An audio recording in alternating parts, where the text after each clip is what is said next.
hope y'all are ready, because this video I think is the most lore dense video I have ever made in my life. I don't know if you guys will enjoy this. This will, I guess, will turn out, we will find out soon, okay? But we focus here, okay? Now, this is everything you need to know. I know you technically can't see those two things bottom left, but these are like totally useless. You guys won't care about this, okay? We won't talk about the things you can't see. We will talk about the things you can see, alright? And what do you see? Let's take one thing at a time.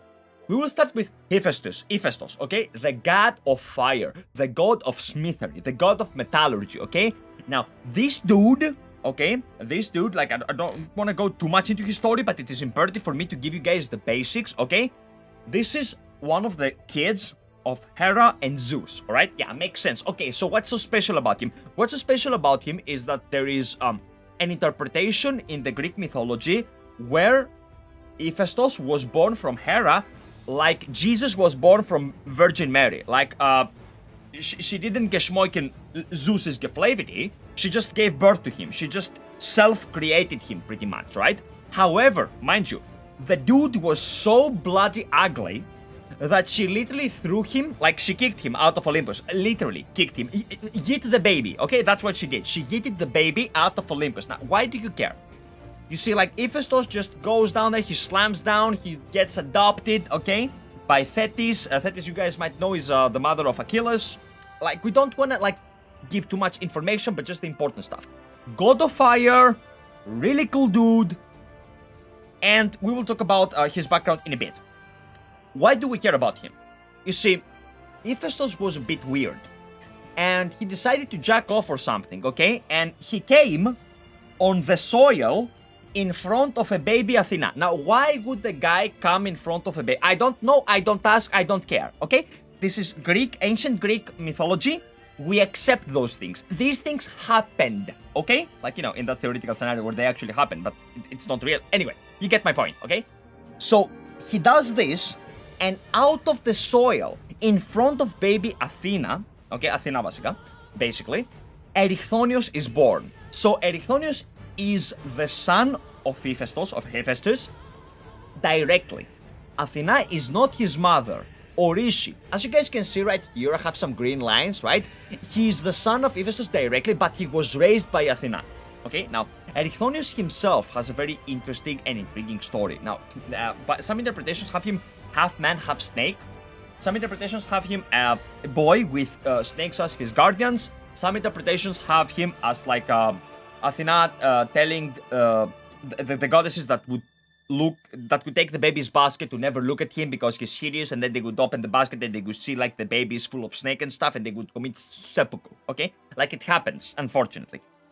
What we care about is that he eventually was raised by Athena. So, I mean, okay, sure, she wasn't his like biological mother, but he was his mother in extension, like, because she's the one that raised him up. Now, Erichthonios, he married to Pasithea. Now, why the fuck do you care about Pasithea? Who is this nobody? You don't care about Pasithea. You will never know about Pasithea.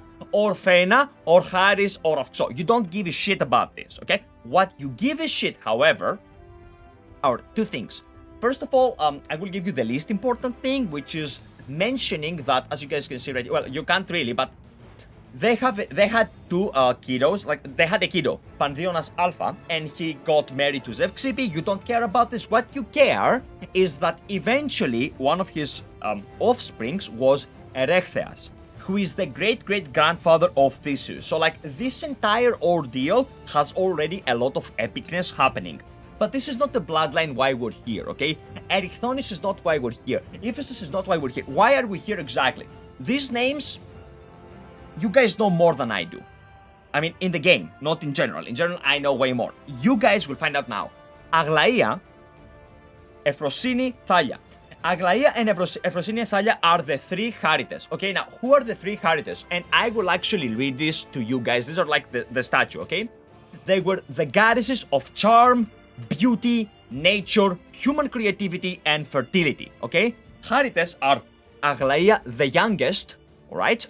Euphrosyne and Thaleia. Now, Aglaia, as far as I know, I haven't done the raid myself, but is the first wing of the Alliance raid of Endwalkers, so like, ooh, okay? And then we have like Euphrosyne and Thaleia. Like Thaleia, you guys don't know, but it will almost definitely, like if it goes like this, it will definitely be the third alliance raid. Like I can see this, okay? We can't see half the bottom because he said something. No. This is on purpose. You guys don't care about this. You guys don't care about Procne or Philomela. Like everything you can't see, I know you can't see. It's not important, okay? The important stuff you can see, alright? So let's go back to the three Charites so you guys can get this, okay? The first one was Aglaia. She was the youngest, okay? All of them, like I said, they were like all about charm and beauty and nature and stuff, alright? Now, she, according to this interpretation, was married to god Hephaistos. Now, yes, this is where incest begins, but mind you, because like I believe this is wrong, okay? Like, there is a speculation that she marries Hephaistos, but like it's weird because Ήφαιστος himself actually married Aphrodite, okay? Aphrodite, the goddess of love and romance and sex, okay? However, even if she were married to Ήφαιστος, like it doesn't mean shit because she had a son, Nira, which was like, she had a kid with another dude, okay? So like, she means, who is Aglaia? Who is Aglaia? She means unironically bright and beautiful. Okay, that's who she was. She was the bright and the beautiful sister. Alright, now we have Euphrosyne, who is like the second sister. She was one of the three, like we said, alright? And here's the important part. According to a different tradition, she was a daughter of night and darkness. Okay, we don't care about that. She was like one of the three sisters. Okay, we don't know more info. At least there is no more info that I could find. Okay, she's just one of the three, alright? And the last one is Thaleia. However, before we go to the last one, what do you do in Greek, ancient Greek, modern Greek, doesn't matter, when you cannot find knowledge? You break down the word. You see, Euphrosyne, if you break down the word, it literally means euphoria, okay? Harmony, like deep pleasure, not sexual. Stop that. Like harmony, like, you know, like serenity and stuff, like super duper joy, bliss, okay? That's what it means, okay? So it makes sense that she's like one of the three like goddesses that have to do with beauty, like, you know, beauty, charm, nature, and fertility.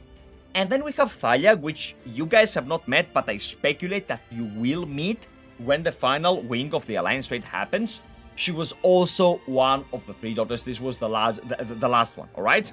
She was the goddess, okay, of celebratory events and anthophoreas and flowering, okay? Like, it has a lot of interpretations when we talk about anthophoria. Usually it means, literally it means flowering, but it can also be interpreted as in like the birth, right? Because when something flowers, like it has to do with the birth, okay? Like anthos is flower in ancient Greek, but a lot of parallels can be made right here, alright? Now, see, here's when the stuff gets interesting, because everything here is linked to Pandaemonium, okay?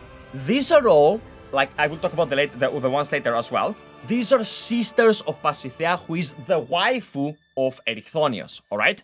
So, we met the boy, we met the dude in Pandaemonium, he gets a waifu, okay? His waifu has those sisters.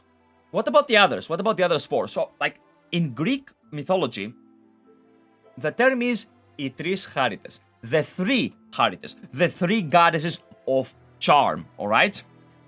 Here's the problem. Some interpretations include more. Like, as Charites, there are like those three, the basic ones that we know, but sometimes we also mention Αυξώ, like someone you don't know, don't worry, you will find out. Charis, someone that you won't know, I found jack shit. Phaena, I found jack shit, and Pasithea. Pasithea, we already know because she's the wife of the dude we talked about, Erichthonios, and Ηγεμόνη, Hegemone, that you will see in game. So like it's all coming together, okay? We spoke about the first three that are like the alliance raid, but in extension, you get these four. So like two of them we can't know shit because I didn't find shit, okay?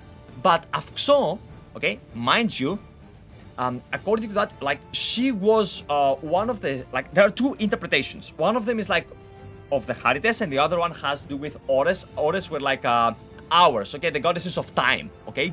Long story short, she is linked, mind you, she is linked to God damn it, I had a brain fart. She's linked to the spring, okay? To the spring. And this one, Ηγεμόνη, she is linked to the fall, to autumn, okay? So, let me read you about Ηγεμόνη specifically because you guys want to know about this. So, like, in Greek mythology, Ηγεμόνη, which it means excellent knowledge or mastery, which comes from the word Ηγεμόνας, you know, like the master, okay? Was the Greek goddess of plants, okay? Specifically, the goddess that made them blossom and bring seeds, okay? According to Pausanias, that's a Greek philosopher, Ηγεμόνη was one of the names that the Athenians gave to the Charites. Αυξώ, the one we spoke before, has to do with spring, and this lady right here has to do with autumn. It has to do with the fall, alright? So, it gets even deeper. Now, like I said, there is an interpretation here with Aglaia. I don't want to focus on this, like, he married Hephaistos, but not really, because, like, he married with Aphrodite and so on and so forth. What is the link here? What can we see? What can we deduce from all this thing? Well, first of all, that the localization theme of Final Fantasy XIV is bloody amazing. And second, I go into Hephaistos. Like, I have done Asphodelos, which is a flower that blooms on in the underworld. That's like, it's not a random flower, it's a specific flower, okay? And Hephaistos means abyss in Greek. I'm in the second boss, which is Ηγεμόνη, Hegemone, okay? So, like, I will go in there expecting to see a boss that has to do with plants, with grow, or with the fall, if we're going to be a bit more specific, alright? Now, in Pandaemonium, when you fight the bosses, okay? For example, when you fought, like, Hesperos, okay? He was Ημίθεος, okay? Ημίθεos in Greek means Demi-God. Ηγεμόνη, the status that I will go into the game and fight her is Ημίθεος. She means, again, Demi-God, which is actually already here. Like, this lore is right here. Everything comes together. Everything is linked, okay? According to by the way, if you guys want to know about the waifu of Erichthonios, his waifu Pasithea, okay? She's known about, like, two versions. One of them is, like, of the three Charites, like the one that I spoke about this and all, like, the stuff that intermingles, okay? Or one of the 15 Irides, which, like, I guess I won't meet. Like, if we meet an aquatic boss named Nereas, we know for a fact that it had something to do with ancient Greece. But I speculate that if we were to see something that has to do with water, we would probably see Poseidon, okay? Mind you, everything we're talking about here came, like, they are direct or indirect offsprings of either Aphrodite, Zeus, okay, or Hera. Hephaistos was of Hera 100%. Like, we don't know if it was 50-50, like 50 Zeus, 50 Hera, but it was Hera 100%, alright?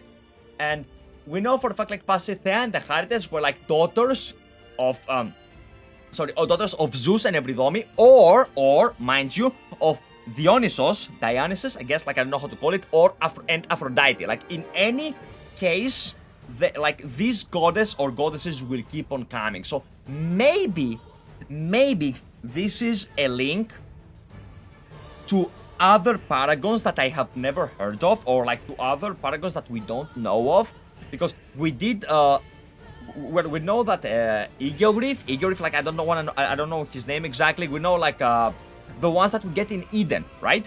They are also, like, one of them is tied to Greece, like, you know, like Gaia pretty much is tied to Greece. Not the Gaia, the character we see, the Ashen that it is based on, alright?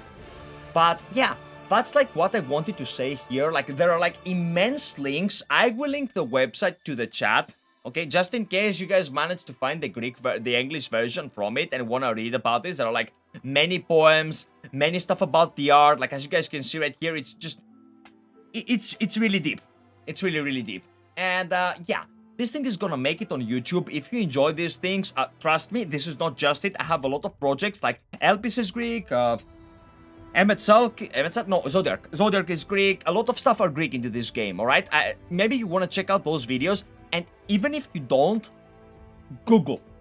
Like, Google, there are a lot of stuff. Drop by on my Twitch, ask me questions. I would love to answer anything I can. And, like, it's always easier for someone that is a native speaker to explain those things. For example, how would you, like, get any knowledge of Euphrosyne when there is nothing? Like, there is nothing, okay? But I can give it to you via what it means, okay? By the way, this is not the first time we have seen Euphrosyne, okay? We have seen Euphrosyne back in, I think it was Sophrosyne, never mind, that was my bad. But yeah, you on YouTube, thank you for watching, so cool, okay?